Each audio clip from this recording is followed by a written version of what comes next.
Hello and welcome to all our viewers in Nigeria and around the world to the news cycle on Global Television, coming to you live from the nation's capital, Abuja. I am Queen Agaba. A quick reminder that Global Television is on DSTV channel 365, on Star Times channel 276, and free to air on Nigecomsat. You can download the Global TV Nigeria mobile app for Android and iOS devices to keep track of our broadcast.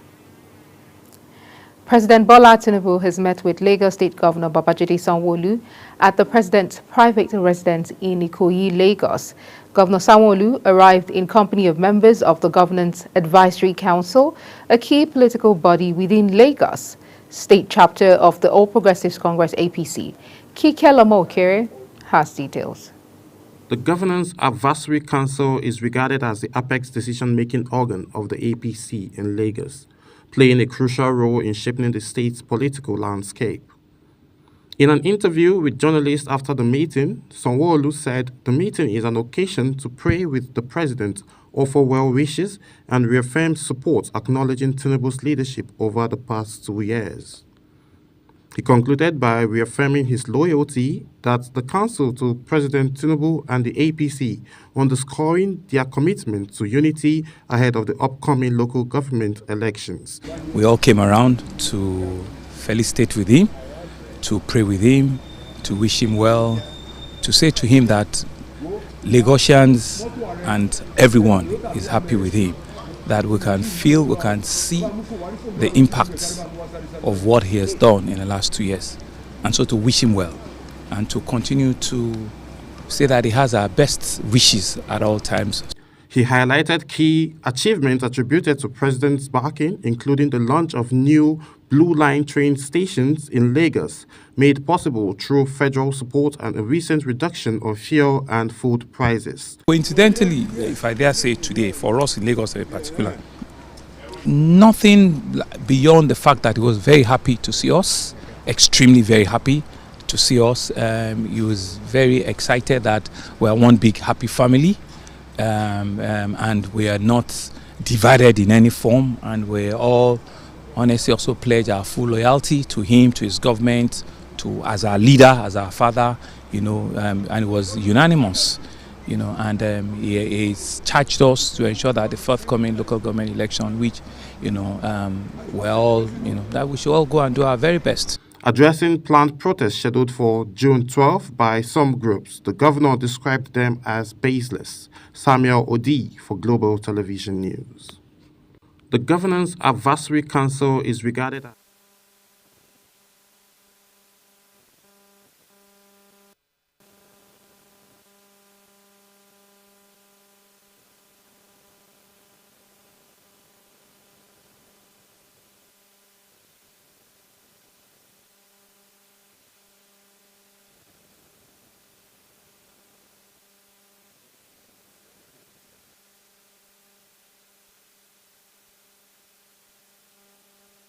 violate international law and diplomatic conventions. The organization referenced Article 22 of the Vienna Convention on Diplomatic Relations, which guarantees the inviolability of diplomatic missions and prohibits their premises from being subject to search, requisition, attachment, or execution.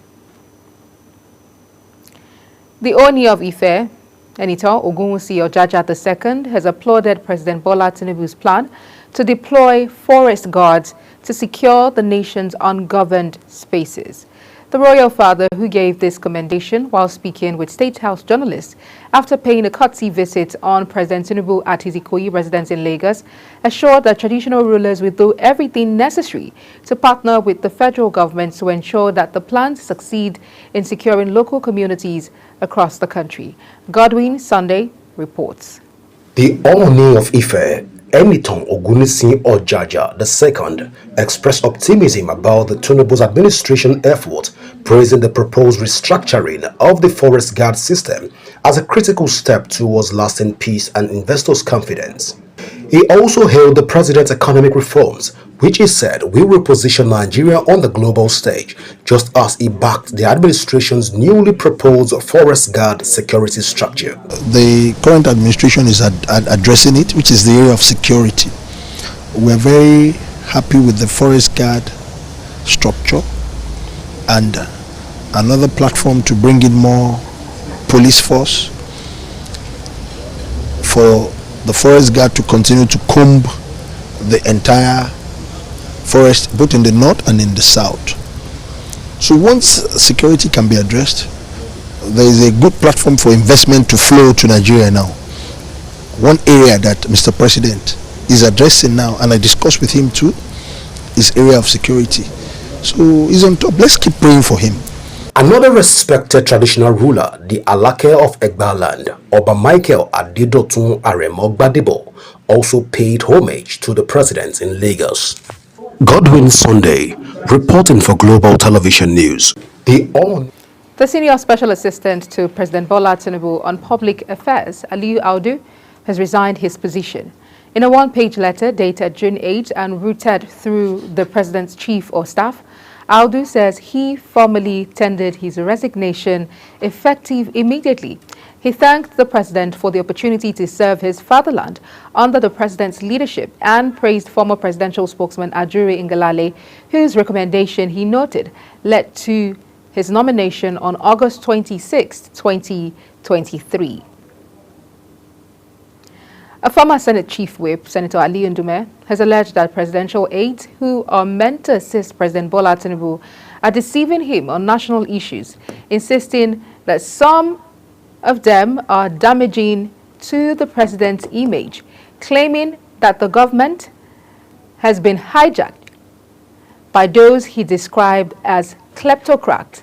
Ndume alleged that key features in Tinubu's inner circle are driven by self-interest and gross incompetence. Abia State Governor Alex Oti says he will continue to support President Bola Tinubu as he takes difficult but courageous and necessary economic decisions to fix Nigeria's economy. Oti says Tinubu made a courageous decision to remove the fuel subsidy, noting that it ought to have been done long ago. He further thanked former governor of Abia State, Orji Uzor Kalu, for the work he did in the state in the past. The Nigerian Meteorological Agency has released a forecast of thunderstorms and rainfall across various regions of the country.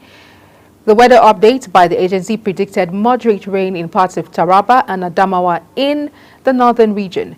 The outlook for north-central Nigeria includes a cloudy morning followed by thunderstorms and rain later in the day projected to affect areas such as Federal Capital Territory, Niger, Nasarawa, Kwara, Kogi, Benue, and Plateau states. Benue State Governor Hyacinth Alia has gained support from fellow clergymen in the face of mounting calls for a state of emergency in Benue State. Global Television's correspondent Felicity Indere reports that the Benue chapter of the Charismatic Bishops' Conference of Nigeria rejected calls for some of their colleagues for the declaration of emergency rule during a press briefing held in Makurdi, the state capital. The recent wave of deadly attacks on vulnerable communities in Benue State has heightened insecurity and sparked mixed reactions from residents and observers alike, with some individuals and groups calling on President Tinubu to declare a state of emergency in Benue. In response to the calls, Archbishop Alexander Nyoki, State Overseer of the Charismatic Bishops' Conference of Nigeria, said Governor Hyacinth Alia, as a fellow clergyman, deserves the support of religious leaders, emphasizing that Benue needs unity, not a state of emergency, to confront its common enemy. As fathers of faith, when you have a son and a brother in the vineyard and is doing well, you say, my brother, keep it on. I must say thank you, Mr. President Ahmed Bola Tinubu. As you earlier on said, you are standing by the Benue people. We say continue to stand with us and continue to stand with our governor. He's our brother in the vineyard, and we are praying seriously. And what I'm expressing here is pray ye and watch. The Archbishop stressed that At this critical time, Benue requires unity and collective support for the governor to succeed. He referenced biblical teachings that calls on believers to respect authority, noting that leadership is divinely ordained. We cannot be against anybody that is saying anything. What we know is there's no authority that is set on earth that is not from God. Any authority that is set on earth comes from God. And the Bible says you must be submissive to the authority. We are the state chapter here. Yes, we are prophets, but we are submissive to the authority. We want to call on Benue citizens and the Christian body not to join the people who kill the child and divide the child. Let the child live so that tomorrow we will use, and tomorrow we will send, and tomorrow the child will feed us. Clerics reaffirmed their support for Governor Alia and praised President Bola Tinubu for his continued commitment to the people of Benue, particularly his recent directive for the Chief of Army Staff to pay a 2-day operational visit to the state for on-the-spot assessment in response to the escalating insecurity. In Makurdi, Felicity Ndere, Clover TV News. The federal government has launched an investigation into a viral video showing alleged neglect of accident victims at the emergency unit of the Federal Medical Center, Jabi, Abuja. The video, which has circulated widely on social media, showed victims of a road accident reportedly left unattended by hospital staff after being brought in by a Good Samaritan. The Good Samaritan who recorded the footage claimed he found the victims on the road and transported them to the hospital for urgent care. Now to health matters. The Nigeria Center for Disease Control and Prevention, NCDC, says Ondo, Bauchi, Edo, Taraba and Ebonyi states have accounted for 90% of all confirmed Lassa fever cases in Nigeria so far in 2025. The agency disclosed this in its latest epidemiological report, Week 21 report, published on its official website, which claimed that Nigeria has recorded 739 confirmed Lassa fever cases and 141 deaths, resulting in a case fatality ratio of 19.1%, a slight increase from the 18.1%. You're watching the live broadcast of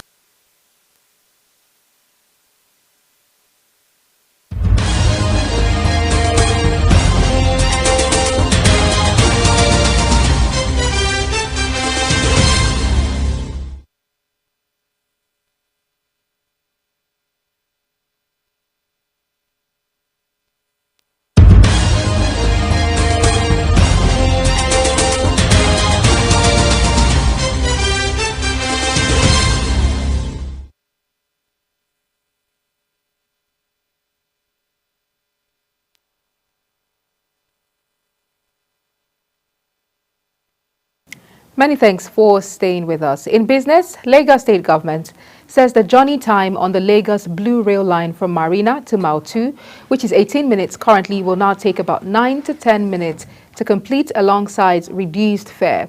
The State Governor, Babajide Sanwo-Olu, stated this while handing over the newly imported 3 trains of 12 coaches to the Lagos Metropolitan Area Transport Authority. Sanwo-Olu says with the new coaches that would be deployed on the train tracks soon, commuting along the Blue Rail will be faster, as the journey is likely to reduce by 50% of what it takes currently. As Nigeria marks the 2nd anniversary of President Bola Tinubu's administration, the Minister of Budget and Economic Planning, Atiku Bagudu, has declared that the country's economy, though facing challenges, is firmly on the path to recovery. Bagudu made this known after a courtesy visit to President Tinubu at his Lagos residence. Uyi Agbomofuegbe has details. The Minister of Budget and Economic Planning, Atiku Bagudu, noted that bold structural reforms initiated by the administration have begun to yield results, particularly in strengthening investor confidence and unlocking fiscal space for development. He highlighted the removal of long-standing subsidies on fuel, foreign exchange, and electricity as key to freeing up resources previously drained by unsustainable expenditures. The minister said the recovered resources are now being redirected into strategic sectors such as infrastructure, agriculture, education, security, consumer credit, and digital innovation. The additional revenue we are putting it to infrastructure use. We are putting it to consumer credit. We are putting it to agriculture. We are putting it to additional money in security. We are putting it to additional money in human capital development and innovations, digital skills, so that we can generate employment. Bagudu added that the reforms have restored a measure of confidence among domestic and foreign investors. Uyi Agmofwegbe, reporting for Global TV News. The Minister of Art, Culture, Tourism and the Creative Economy, Hannatu Musawa, has reiterated federal government's commitment to partner with 36 states of the Federation, as well as private sector, to achieve its target of hitting a $100 billion economy. Musawa disclosed this in Abeokuta, Ogun State capital, where she says a memo has been approved by the Federal Executive Council to identify all the cultural values and unique peculiarities of all the states to boost the economy through cultural creativity.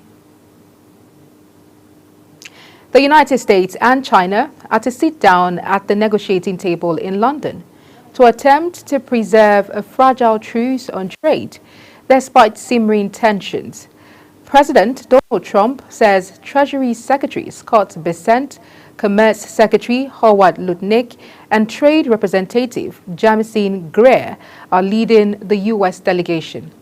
China's Foreign Ministry announced that Chinese Vice Premier He Lifeng, who led Beijing's negotiating team at previous talks with the United States last month in Geneva, would also head the team in London. On the foreign scene, Ukrainian President Volodymyr Zelensky says the United States, under the administration of President Donald Trump, redirected 20,000 anti-drone missiles that were originally intended for Ukraine to American forces stationed in the Middle East. In an interview, Zelensky says Ukraine had relied on the missile delivery to bolster its defense against ongoing Russian drone assaults, particularly swarms of Iranian-designed Shahed drones. He noted that the plan, developed under President Joe Biden's administration and coordinated with then Defense Secretary Lloyd Austin, was meant to deliver a cost-effective and specialized missile system to counter aerial threats. National Guard troops were deployed to Los Angeles amid ongoing protests against immigration raids, despite the California Governor Gavin Newsom's objections. Newsom formally requested the Trump administration rekind the effect early Monday, immediately after midnight, barring citizens from a dozen nations from entering the United States and reviving a divisive measure from his first term. The move is expected to disrupt refugee pathways and further restrict immigration as the Trump administration expands its crackdown on the illegal entries. Many of the nations covered by the restrictions have adversarial relations with the United States, such as Iran and Afghanistan, while others face severe crises like Haiti and Libya. In sports, Nigeria's Tobi Amusa has recorded her fastest 100 meters time of the season with an 11.18 seconds finish at the race's Grand Prix, a world also meeting the qualification standard for the 2025 World Champions in Tokyo. Running in lane 2 and representing races track club, Amusa reacted to the gun in 0.198 seconds and crossed the line behind 3 Jamaicans and an American, but showed marked improvements from her previous outings this year. Portugal striker Cristiano Ronaldo is ready to extend his stay with Saudi pro side Al Nassr and is even prepared to sign a new deal. According to Fabrizio Romano's post on X, the Portuguese has dismissed numerous allegations of leaving Al Nassr. Ronaldo, who joined Al Nassr in December 2022 on a record-breaking deal, has played a transformative role both on and off the pitch. And that's it on Global TV News Cycle. A quick reminder that Global Television is on DSTV channel 365, on Star Times channel 276. Kindly follow us across all social media platforms using @GlobalTVNG and other handles now showing on your screen. You can also download the Global